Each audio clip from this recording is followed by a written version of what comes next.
Okay, happy Sabbath, everyone. Um, my name is Steven. And before I begin, I want to tell you a quick story. So, last year, summer, 2017 summer, one Sunday morning, I dragged myself out of the bed, very grumpy, and then I find myself eating brunch with Pastor on Sunday. So, you ask why was I grumpy and why did I force myself out? At that time, it has been already more than a year since I stopped coming out to church. And my only reason to meet with the pastor for that day was so that he would stop talking to me. I know this is pretty bad, but my intention was that so that he could stop telling me to come out to church. And as you can see, I'm standing here today, and some of you may know that I'm also living with Pastor today. So today, it's my testimony, and the title of the testimony is Lost and Found. And also, before I begin, I want to give you a quick statistical information about loneliness and depression. I didn't know about this, but there was an association called Anxiety and Depression. Sorry, I'm nervous, so I'm missing. Anxiety and Depression Association of America. So there's that association who did research. It says over 40 million adults in the United States, age 18 and older, which is about approximately 18.1% of United States, suffer deeply from depression. And that's only known cases, of course. And also, that's only ages 18 and older, which means there's plenty and plenty of more people. This 18% is very understated. As one of many people in the United States, I became a victim of one. So I thought I should give you that information and then begin with this. So, back in 1989, I was born in Korea. If you talk to me, you might notice a slight weird accent that I have. That like you can't really notice, okay, where are you from? I was born in Korea. And then after that, my family moved to Bay Area. We went to the Pleasanton SDA Church, PK SDA so-called. I followed my mom. I had nothing to do on a Saturday. I just followed my mom. And then, just church goes along. After that, it's time to choose a college. So I was looking around and I decided to go to Sac State. So I came to Sacramento. I don't know why I came to Sacramento, because I have no friends. I have no family. I don't know anybody here in this church. I did not know back then. I didn't know anybody. I had nothing here, but I came here. It was more like a challenge for me, I guess. And like when we're young, we like to take challenges, right? Like, let me just give it a try, make it happen. I show up to the Sacramento church, I came to Sacramento. I still didn't show up to church at the time. The school was starting. I was so focused on something else other than church stuff. Until the senior pastor at the time gave me a call. I knew him from Bay Area, and he gave me a call. He said, "Hey, Steven, why are you not coming to church?" So I'm like, 목사님, I'm sorry. Okay, I'll go to church. So just by that, I just like, okay, fine. I'll just go to church because you told me to come to church. So I came to church. I think this was the winter of 2013. We went to a church ski trip, but I first showed up to church. I remember meeting Julie the first day. She greeted me. She took me around, introduced everybody. "Hey, Steven, this is so-and-so." I remember meeting Josh, Daniel, Hanbi. I remember meeting Matt Hyung, FJ. And I remember meeting many more people. Jasmine, Joanne, everybody. And then we started hanging out. we were having a good time on the Saturday afternoon activities. I would cherish every moment with them. We spent a lot of good times together. And then time goes on, I start to think to myself, why am I going to church? What's the main reason that I'm going to church? And I thought about it.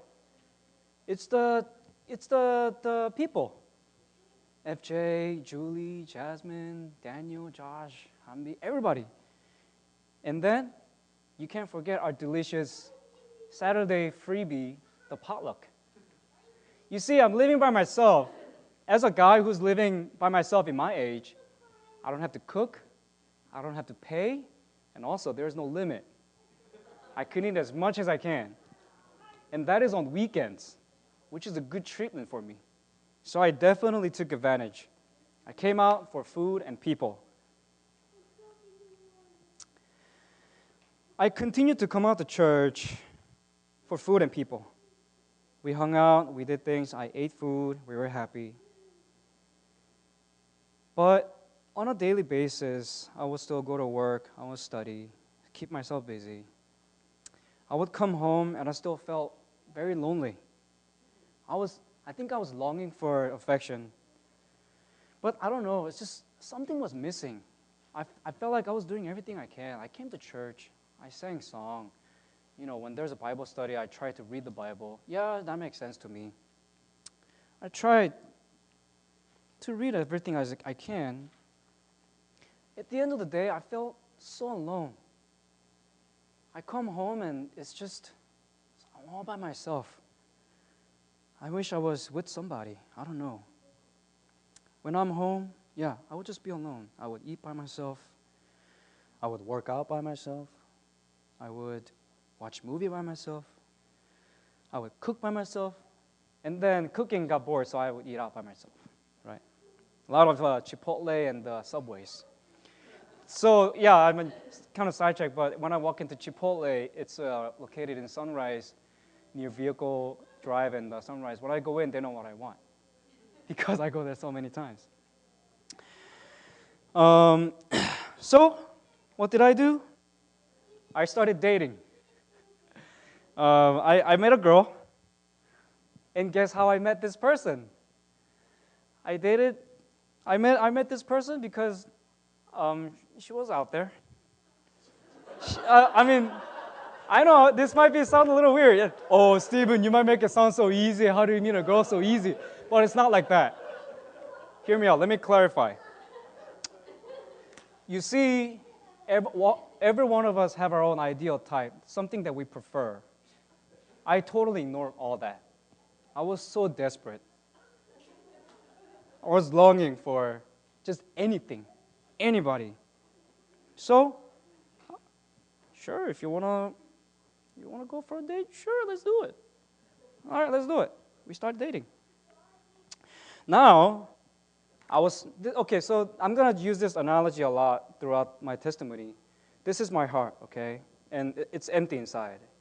Now, my date has came in to my heart because I was so desperate. I was hungry. Anybody came in. I was dating. Okay, sure. We go eat food, go to places. I no longer needed to come to church. Why? Because my heart is filled with this person. And I felt full.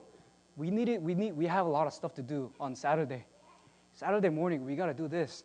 I got to go to church. Back on my head, I said I got to go to church. But so this is the graph of my life here so far. Being an accountant, I use a spreadsheet to create this. So let me see if this works. Okay, so here I was single when I first came out to church, and then no church. I was dating at the time. Is Jasmine here today? Jasmine knows what this graph will be like. I'll tell you why later. Okay, so I was dating, doing things, typical couple things, right? Eventually, I got tired of dating because, initially, she wasn't even the person I was interested in. I got what I wanted. It's boring. I want something more. I don't know what. I don't know what it is out there, but I want more. I don't know what it is. So I went back to single. And now my heart is empty inside again. I need something to replace that. Guess what I replaced that with? Food and people.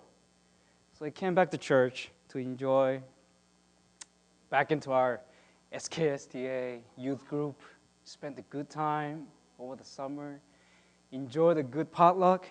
Oh man, church potlucks are amazing. I always look forward to it. And then guess what happened after a little while? Same thing happened again. I felt lonely again because I got tired of it, whatever it was. I would still come home alone. I would eat alone. I would spend time alone. So guess what I did?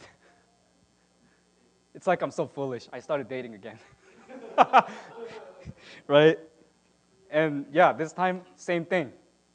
Oh, yeah, anybody, anything. I'm so lonely. I just need something in my life. I started dating. She wasn't even the person I was. Anywho, after a while, it was so obvious. Well, sure, it's obvious already, that it didn't work out. I would date with so much desperate. I would be like, oh, I need somebody, anybody.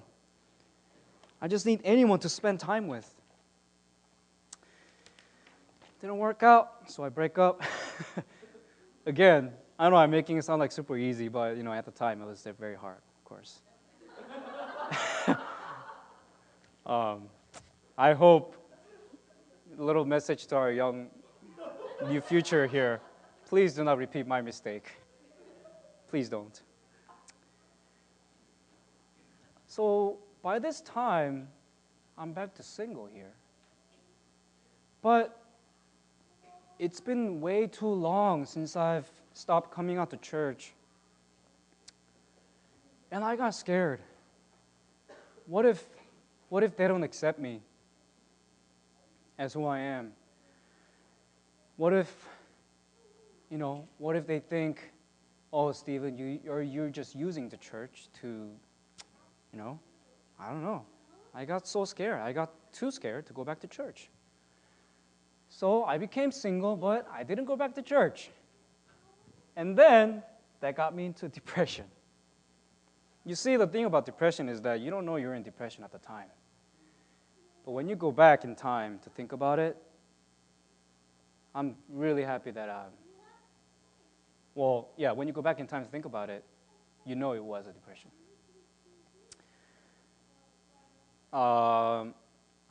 Most of the things that I've done was I was overly playful when I really wasn't happy. I was overly joking, trying so hard to make other people laugh when I was not really happy, because by seeing other people laugh, I feel happy. Anywho, so, oopsies, yeah. So, little sneak peek there. So yeah, I got depressed, and guess what I did? I tried to do everything to make myself happy at my own ability. I would look into social media, Instagram, Facebook, Snapchat, YouTube. Oh, wow. You're working out. Man, gains, right? PRs. Oh, man. I'll go to the gym every single day. I would try to do it right. Those BCAAs, those pre-workout, the C4s, right? I would chug it in, hit the weights, be healthy. I'll start vlogging. Don't look me up on YouTube, please, but I did vlogging. Okay? I did everything I could to make myself happy. I didn't do bad things. I did all the good things I could do. I started snowboarding. I still love snowboarding. Josh, man. My only snowboard buddy. I hope you recover. I started snowboarding.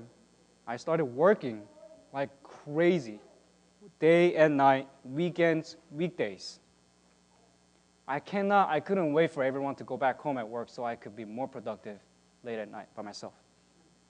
Money, money, money. Make it rain, right?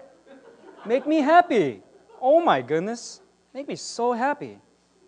Those bonuses. I'll go out with friends, my school friends. I'll go out with casual dates. I will get intoxicated. I will get out of control on weekends. And my thoughts start to go out of control. I will make bad decisions. But at the same time, I will still work out. Let me try to do it right. I will try to eat good food, try meal prepping, typical stuff. And then part of that is also, okay, fine, let me date again. Make me feel happy, right? So I started dating again. Still no church. I guess that kind of made me feel less depressed at the moment because I'm spending time with somebody. I started treating myself, that treat myself mindset. Do everything that's best for me to make me happy. I would spend every single drop of my energy to rescue myself from depression, to make me happy. I remember one day, I came back from work, the room was so dark, and I would just sit in one corner of the room and stare at another corner at the roof where the three lines meet. I don't know why. I just started staring at that thing for a while. I'm like, wow, I wish, I don't know, like, why am I alive? I did everything I could. None of that worked. I still felt lonely. Of course, at the time, I was working out. A few days later, I eat well and I get some gains. Yeah, I feel good, right? Snowboarding, oh, I feel good. Right? Money, oh, I feel good. Hanging out with friends, company, I feel very good. At the end of the day, I still felt lonely. I've done everything I can do. It's been almost a year and a half. It's been a hard grind, day and night, weekend, weekdays. I've run out of options. I don't know what else to do with my life. I've done everything I can do in my life. As much as I could imagine, I've done everything I can do. None of that worked. Run out of options. Only option? I started questioning my life, my existence. Why? Why should I live? Why am I in Sacramento? Why am I sitting in this small little apartment? Why did I wake up this morning? I just don't want to live anymore.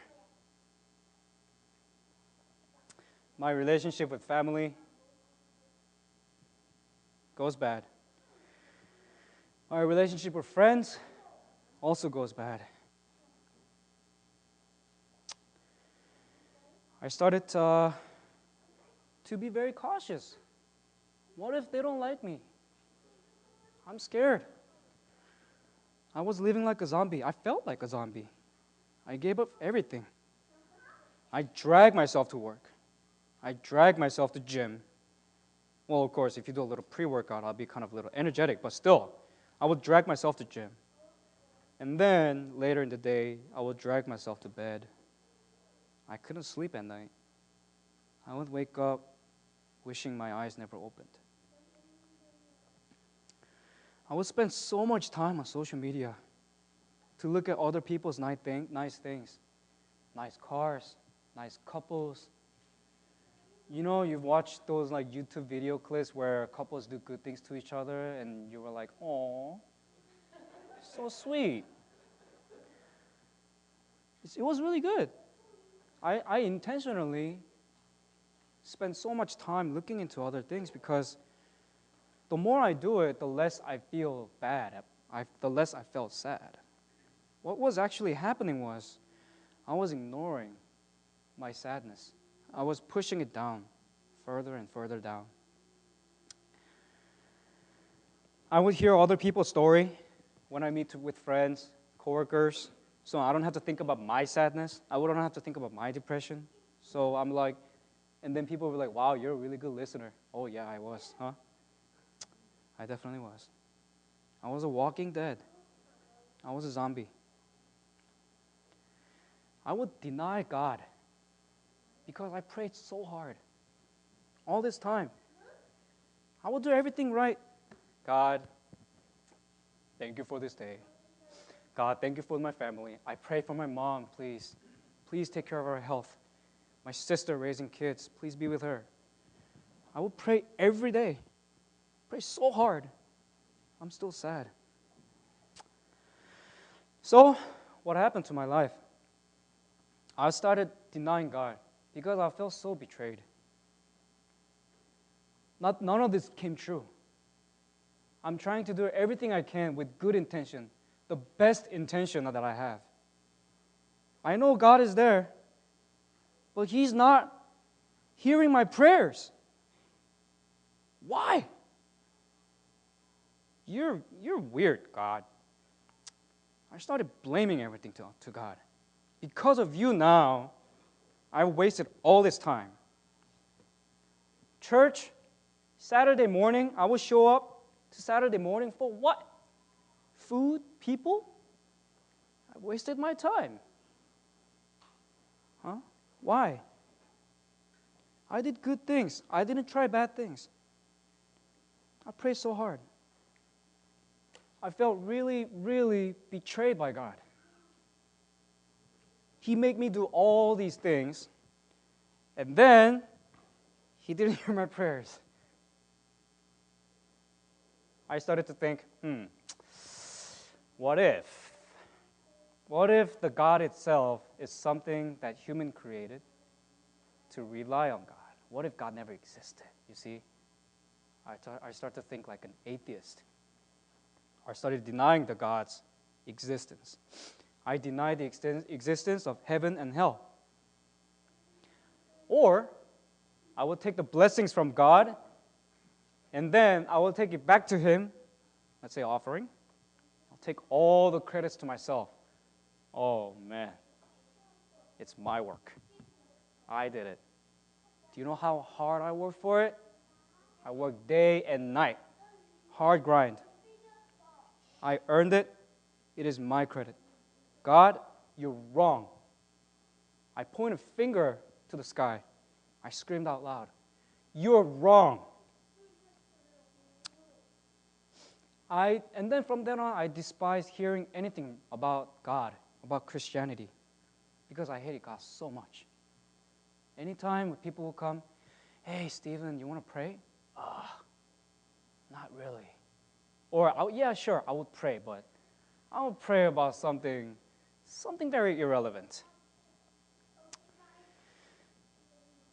I started pushing people away who tried to bring me back to God. I felt like I can literally die any day. Now that I've put God out of my life, I've done everything I can do, all those good things out of my life, family, friends out of my life. Sure, blink of an eye, Stephen could be gone and nothing would happen. I remember driving one day to home from work. It was a local street. You might recall sometimes when you pass by the signal light, you see a little concrete pavement in the middle of the two lanes. You see, one day I was going maybe 45, 50 hour speed. I was driving by. And when you drive by, you're so close to that little pavement. And I would imagine, what if I just do a little bit of this? I'll be gone. Yeah, I could be gone like that, huh? Wow. Next day, on my way home from work, should I? I don't know what it was, but I didn't do it. I don't know what it was. Dead Stephen. Inside, I was already dead. I was dead long time ago. My body was rotting. So then, what kept me alive? I didn't know what it was. What kept me alive?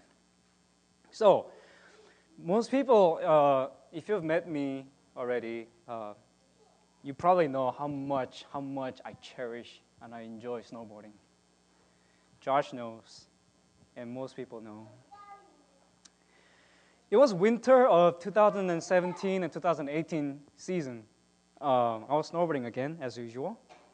And there's a picture of me and Josh, buddy. We would go every Sunday.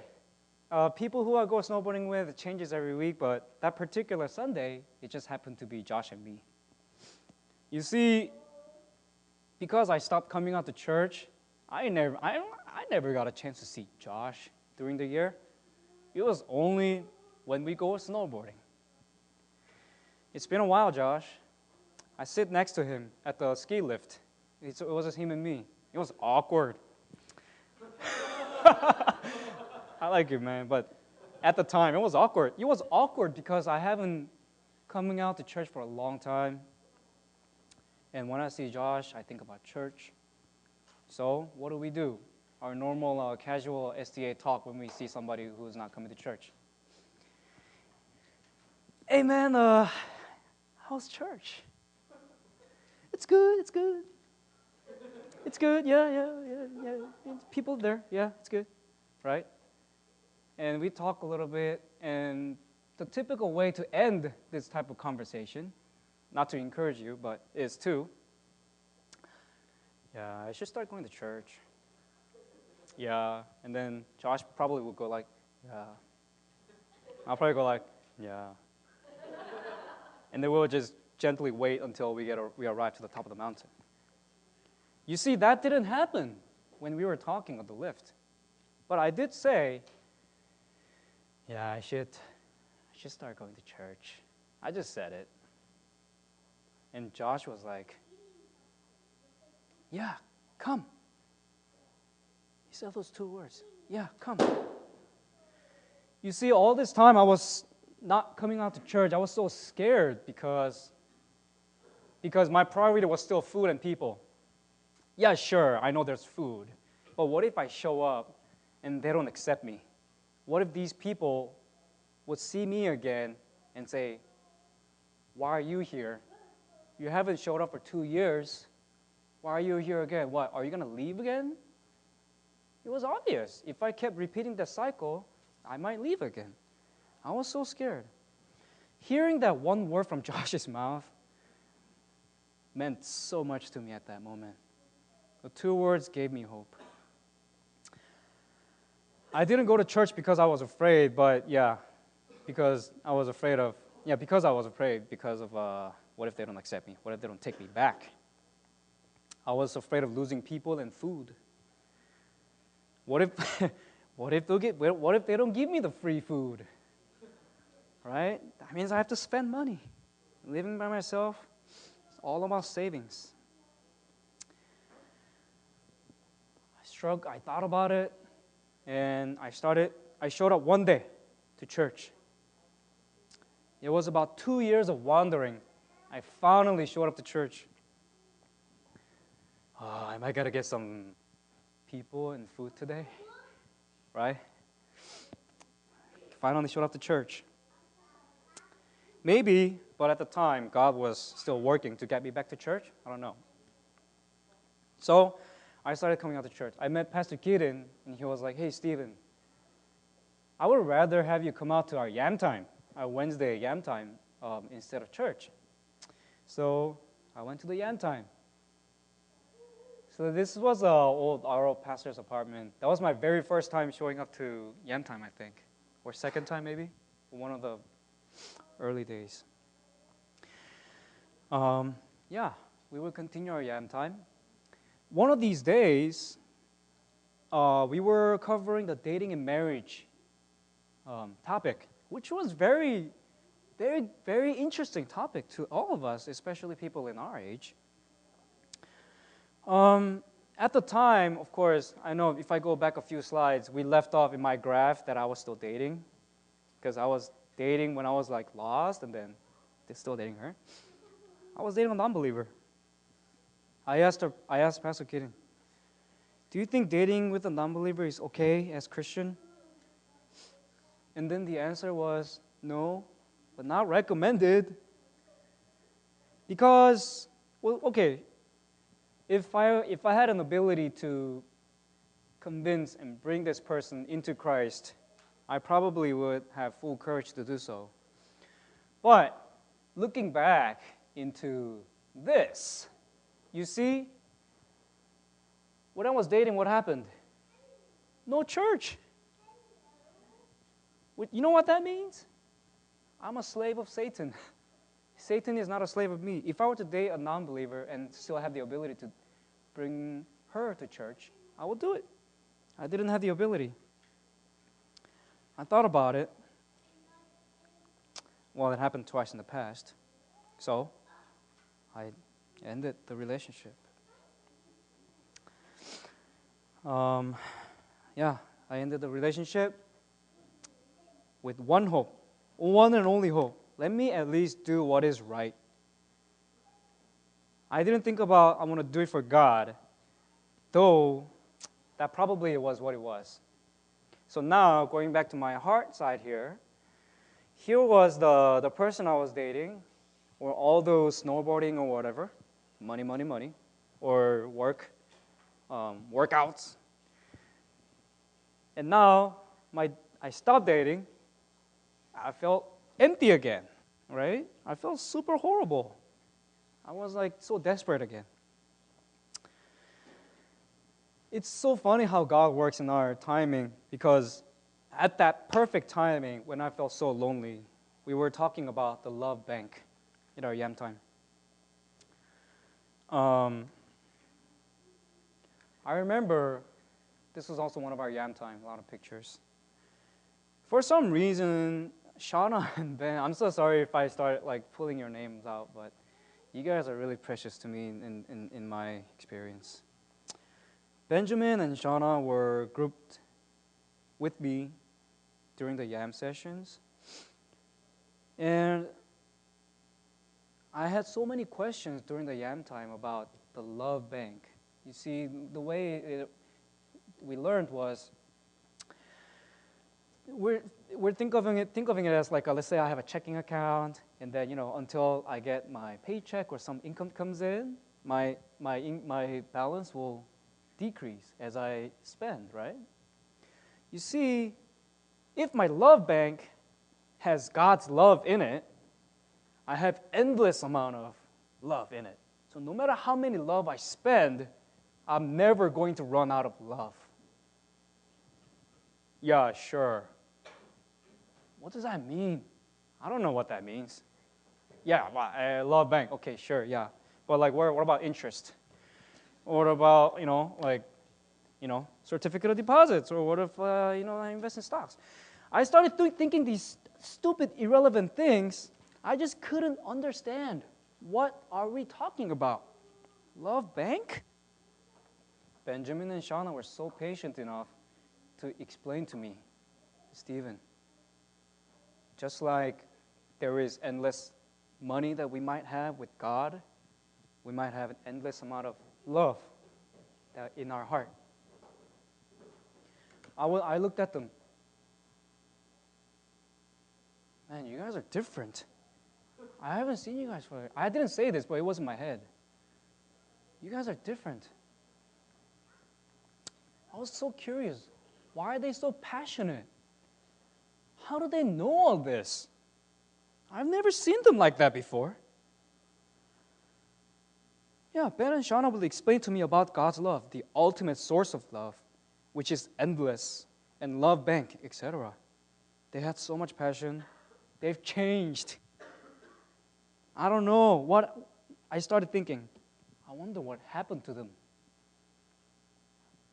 I wish I was like that.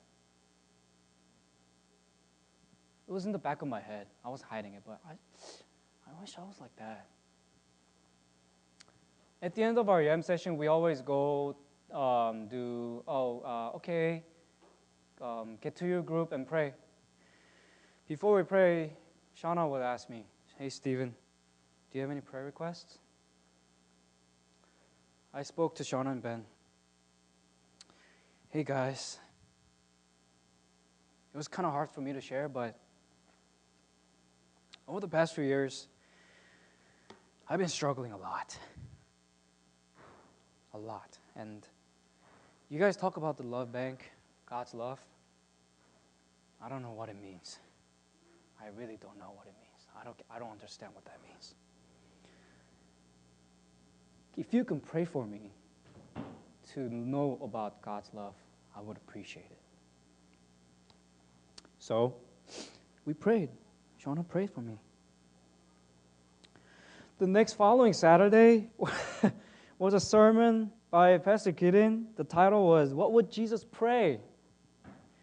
During the sermon, he started up a sermon with a question. He said, when you guys pray, how do you imagine the image of God in your head? I think I was way in the back there. I started to ask that question to me as well. And I started to answer that question. So the answer was, number one, God was a genie in a lamp for me. I have a little lamp. I don't know how big the space is inside the lamp, but God is inside it to me. God is inside it.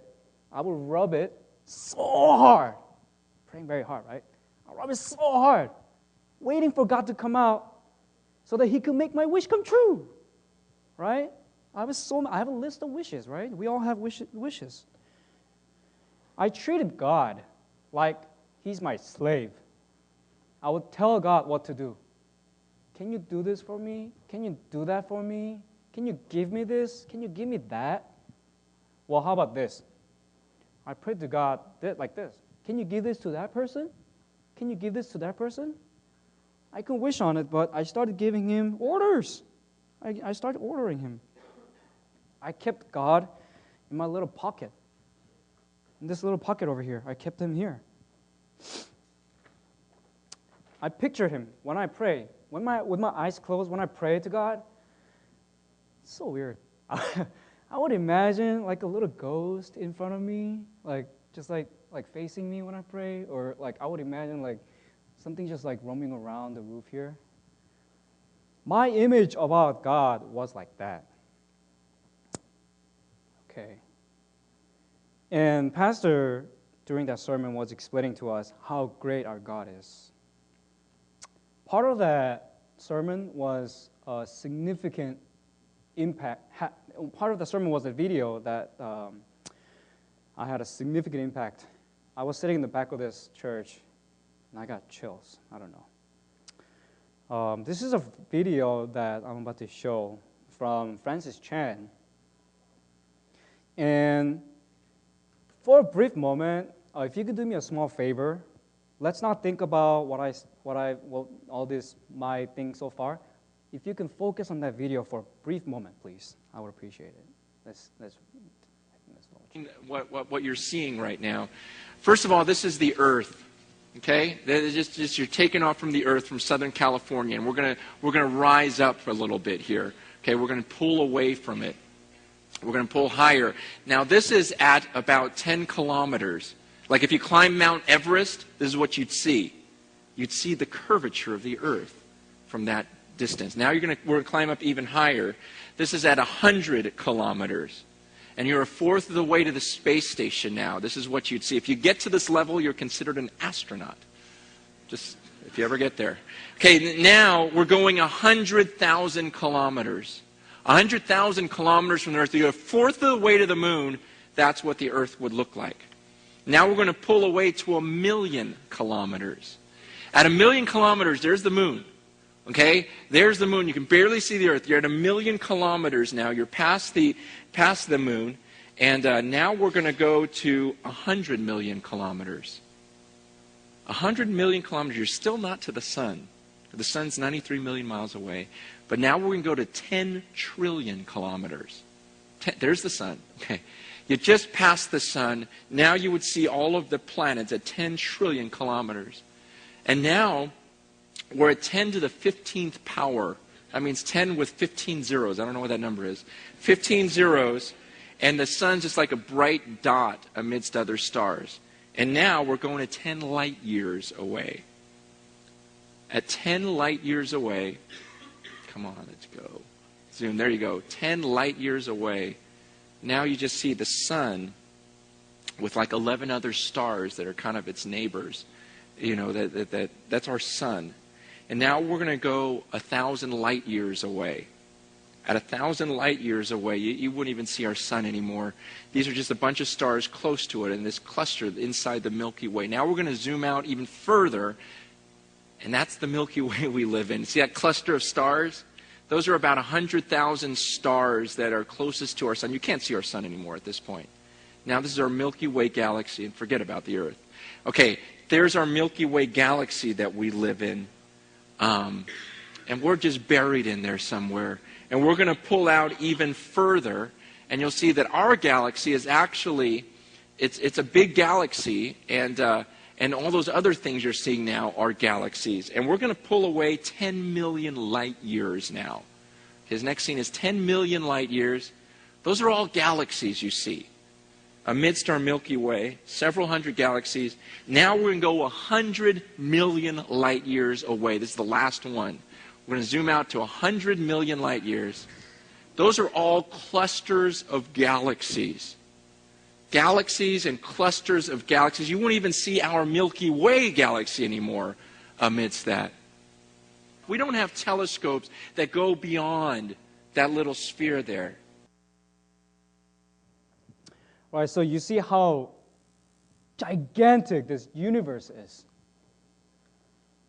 Have you thought about how small you are by looking at this video? You see, I did. I was in the back of this church here. I'm like, whoa, man, I'm so small. But this universe is great, right? And we started talking about the Lord's Prayer. What's the first sentence that starts? Our Father in heaven. Heaven? Father? Heaven? Father? What? Wait a minute. I carried God in my pocket all this time. I pointed fingers at him. I treated him like a slave. I told him what to do. I put him in this little bottle, genie in a bottle, and I will only rub it so hard, only if I want it. Wait a minute. But God is so much, even beyond greater than all that. Because He created this universe with His voice. He didn't even flinch a finger. He said, "Let there be light." And the whole universe came into existence. Imagine how small I am. I can't even see myself, even in the earth. I can't even see our galaxy in this universe. And that little small me started pointing a finger at God, started blaming God, started giving Him orders, denying Him. Man, I was wrong. God is much bigger than I thought. I've been wrong my whole life. Oh, man. Even from the beginning of my life, even when I was a child, even when I was a youth, I've been wrong all this time. That star that I see at night, you see at night, it's so dark, you can go to nice Monterey Beach, or if you go to Australia, I think, you can see a clear sky and stars in the sky. You see, you look at those stars, if you zoom it out like this, those stars are not even visible. That's how small I am.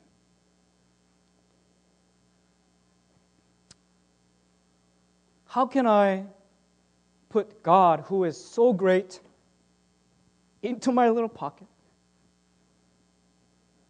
Treat Him like a little genie in a bottle? I was so wrong. I'm so small. And God is so great. He's so big. It was an awakening moment. I mean, awakening moment as to how big God is and how much I've been wrong all this time. I got chills in the back of the church. I'm like, oh my goodness, what? Back to snowboarding, right? Back to snowboarding.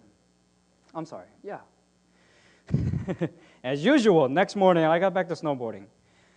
That particular day, we woke up at 5 a.m. We drove up to South Lake Tahoe at 6 a.m., me and my friend. By the time we arrived, the lift didn't even start. They didn't even open yet. So we were the very first person to sit in front of the lift. During our first run, we were enjoying it very much. My friend decided to fall, and he got hurt. So, being a good friend myself, I decided to drive him back to home on Sunday early morning. This is not the picture, actually. I got it off of Google. But this is very close to what I kind of imagined at the time. I was driving down. My friend was sleeping. And for just out of the ordinary, I started thinking about the wonders of God's creation. The Lake Tahoe. How small this Lake Tahoe is, actually. Look how beautiful it is. Like clouds, a tree. It was beautiful Sunday morning. Sun was rising. It was so beautiful. Wait a minute. This is so small compared to God. I'm just a little bug. Wait, no, not even a bug. I'm just a little dust. Do you see on that dashboard? I was driving, I saw a little dust on that dashboard. It wasn't a clean. I saw a little dust on the dashboard. Wait a minute. I'm this small little dust. I was so lonely, so depressed, so struggled. I was looking for answers in all the wrong places. I blamed God. I put him in my pocket, point finger to God. Most dirty, sinful, full of death, so small, so filthy. So filthy. I'm super small. But guess what? God died for me. How can I deny his crucifixion? He died for me. He gave his life for me. He fell for me. He not only just died, it wasn't a simple death. He got on the cross. He created all this universe, all the powers, all the kingdoms. He gave everything. He took the fall. He thought of me above everything. I denied that God. Why? Why? Why? Why would he do that to me? Why me?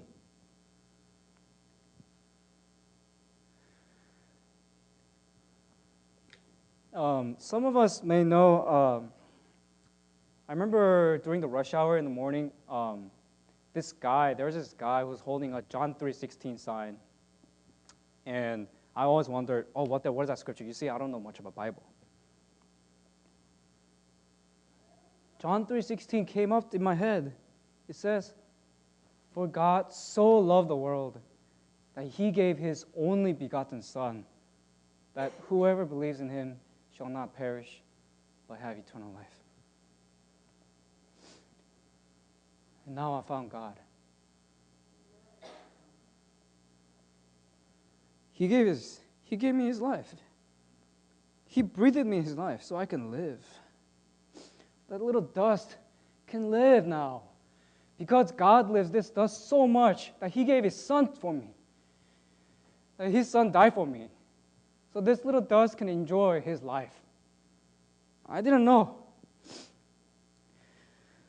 You see, Luke 15:3-7 says, Jesus tells us a parable. It says, "What man among you, if he has 100 sheep and lost one of them, does not leave the 99 in the open pasture and go after one who is lost until he finds it. When he has found it, he lays it on his shoulders, rejoicing.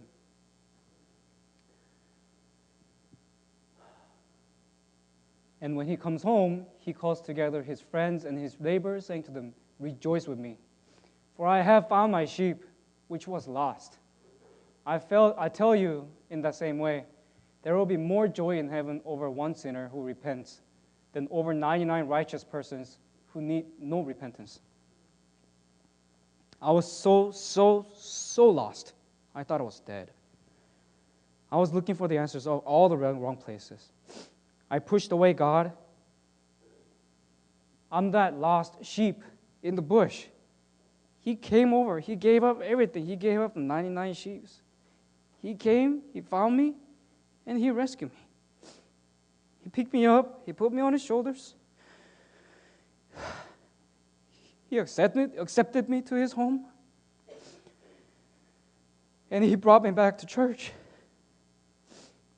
He brought me back home, not because I want food, not because I want people, but because he brought me back home because he loves me.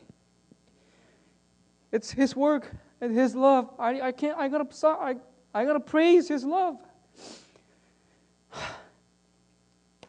God has filled my emptiness. He fills my loneliness. That hollow space I worked so hard with every drop of my energy. He filled it up with his love, and nothing ever can replace it now.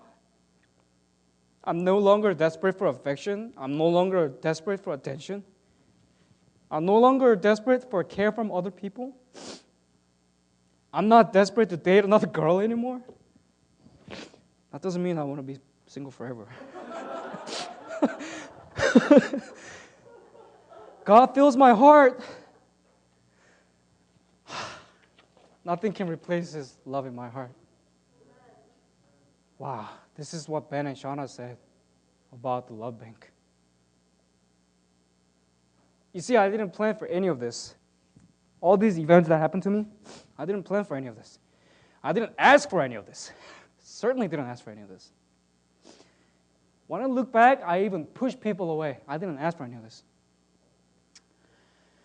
But God never stops searching for me. He came through the bushes. He found me. And he took me back home. This is a true miracle of God. And this is his work in my life. You see, some of us who feel lonely, you try so hard to feel happy. You're trying to fill that empty, hollow space in your heart, doing everything that I can do. With the very last drop, until the very last drop runs out. And then you feel so depressed, run out of options. I have one challenge: to open your heart to God. Open your heart to God's work today, this moment. I've done it so many times when I try to ignore my depressions and loneliness. Trust me, nothing can replace God's love. Literally, nothing we see in this world can replace what God has done for me and you today. So my challenge is for all of us, including myself, that we open our heart with sincere desire to ask God to show us what his love is, to accept him into our heart, and to receive his love. We're going to go in a time of reflection. So I hope that we could take the challenge and really think about to have the desire to accept him into our heart.